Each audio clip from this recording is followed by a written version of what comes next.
What's up guys, welcome back to the channel. Yeah, I know we're kinda late to the matter, but we're here finally with our review of Split Fiction. So we've been playing this game. The goal is to actually get a platinum trophy for this before this review, but unfortunately it was taking a bit too long, so, well, I'm sorry about that. But here we are with our buy it or leave it.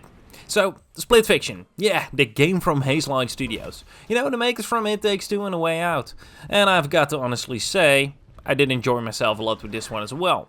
This game is fully co-op focused, which makes it a game that you will need to play with someone else. It won't be much fun any other way though. So we had some great laughs, but I also got some tweaks for you guys, so hear me out. They really are stealing our ideas. So first of all, I want to talk about the graphical design and world design, which are extraordinary. Everything is beautiful on every level. I was mind blown, and the detail of every level made it already worth it to play the game. Also, one epic part of this game is that only one person has to own the game to be able to play it in co-op mode, which means that the other person can practically play it for free. I got lots of respect for this, especially for the person that convinced EA to agree to this.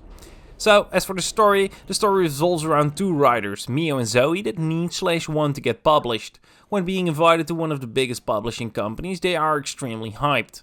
Without spoiling too much, well, they get in some trouble and not everything is how it seems, and they end up getting sucked into their own stories as a pair, where they of course have to survive each and every story/level, which brings some amazing twists and tweaks to the table. That's where the game stands out actually. The creativity is out of this world, but as far as the difficulty goes, it's kind of lacking in that department if you're asking me.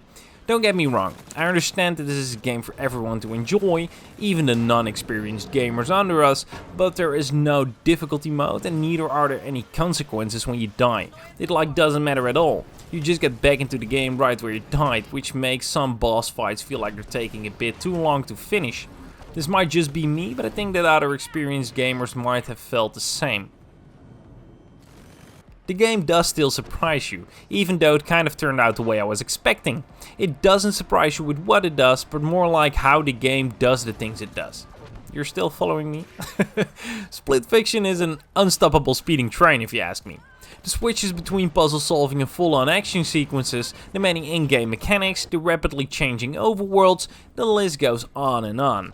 It is really impressive how the story succeeds to keep order in all the chaos and actually let the story make sense in every way. One moment Mio and Zoe are jumping around in a Disney-like fantasy ice castle, a moment later they are running from a supernova. With each scene they are getting to know each other better, and so are you. But don't expect any wonders from the story plot, it's about as deep as a children's book. There are some wild scenes, but those are very predictable as well. Pretty much every plot twist you will see coming from miles away, but it doesn't matter too much, the other parts of the game are unpredictable enough.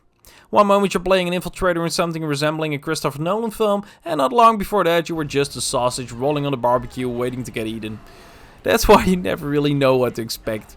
From the very first level, it's clear that the production values of Split Fiction are far higher than those of It Takes Two. That's probably due to the Game of the Year trophy at the Game Awards in 2021.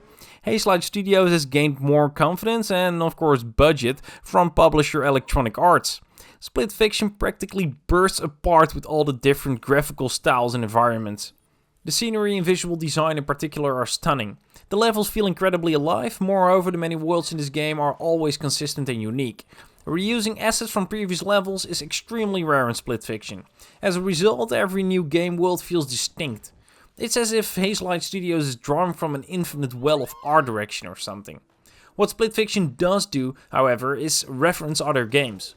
One of the most beautiful vistas in the game is clearly inspired by the works of From Software, something that is hilariously confirmed later in the level.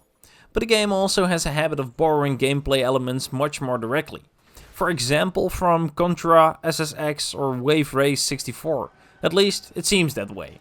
Many of the similarities to other games may just be coincidental. Of course, that's almost unavoidable with so many different types of gameplay. Shooting, driving, sailing, flying, 2D, 3D, pinball, top-down, did I forget anything? Forward perspective, time, space. You'd better off asking which game mechanics don't make an appearance in this game. Not to mention the countless ways the game systematically forces you to cooperate. A prime example of co-op action appears right at the beginning of the game. Mio has a device that allows her to defy gravity. She can walk up walls or strong along ceilings. Later in the level, Split Fiction introduces a kind of highway with speeding space cars. You use the traffic on the road to jump and climb your way through the level. You constantly see each other jumping from car to car in unexpected places. Below you, above you, beside you. Since Mio has different gravity, her version of the level plays very differently, yet she and Zoe still need to work together to progress. That dynamic is insane. And this is just a short scene that you'll probably forget quickly. Split Fiction is packed with such cooperative moments. That might sound overwhelming, but it never is. Every time the game surprises you with new mechanics. The intent and purpose are crystal clear. If you get a jetpack, it immediately feels right. If you hop onto a speedboat, you start steering right away. But even the core mechanics, especially the air dash, are refined. Everything feels instantly satisfying. It's obvious that an enormous amount of playtesting went into perfecting that feel. So to come to a conclusion, you have to experience this game for yourself. Besides, writing is all about cutting things down, something the two main characters had to learn as well. Perhaps the best argument for Split Fiction lies in writing about games itself. There is a tired cliche in reviews of co-op games that says, even a bad game is fun when you play it with someone else. Well, you can probably guess what co-op does to a game whose foundation is already phenomenal. Well, get ready for an incredible ride. Hope to see you guys next time.